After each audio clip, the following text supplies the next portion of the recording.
three take homes. The first one, I think, we talked to sustainable suckler cow, but I suppose the first thing is actually knowing what your breeding objective is. What is the cow that you actually want to have? What does she look like? What's the data that needs to sit behind her to make her perform? And then go from there. Going on from that, it then gives you the opportunity to select, and whatever you do, whatever you select for, you will get.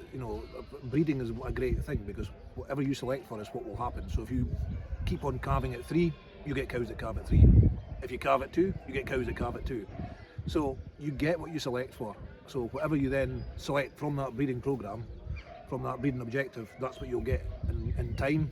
And I suppose the third piece to get there is never underestimate the value of a good cull. Culling is an important part because it's not just about selecting the animals you want to stay, it's also about getting the animals that shouldn't be staying out of the system. So, lopping away at the bottom 10%, 20% of the herd every year really does help drive that genetic progress.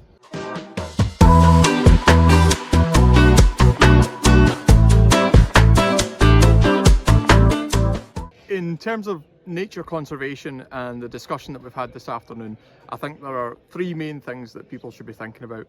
Number 1, regardless of whether or not you're interested in the Agri-Environment Climate Scheme, there's never been a better time to get a biodiversity audit done for the farm.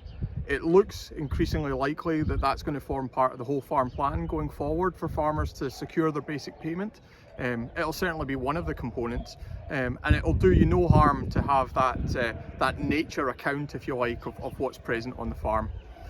Number 2, the Agri-Environment Climate Scheme, we're proposing something that really complements what the Duncans are doing currently, and the Agri-Environment Climate Scheme is not for everybody, but in the right scenario, with the right combination of options and the right approach, which I think Shona and Bruce have, it can really be complementary to what you're trying to achieve. And number 3, biodiversity has never been higher on the political agenda. We know that, but this is the real opportunity for farmers to get out there and do these biodiversity audits to put their best foot forward in terms of the benefits of nature conservation on farmers. I mean, we've heard for years that farmers are the stewards of the countryside. I think Drumhead is a fantastic example of that, and hopefully we've opened up the conversation today for farmers to have that really positive, nature-friendly farming conversation.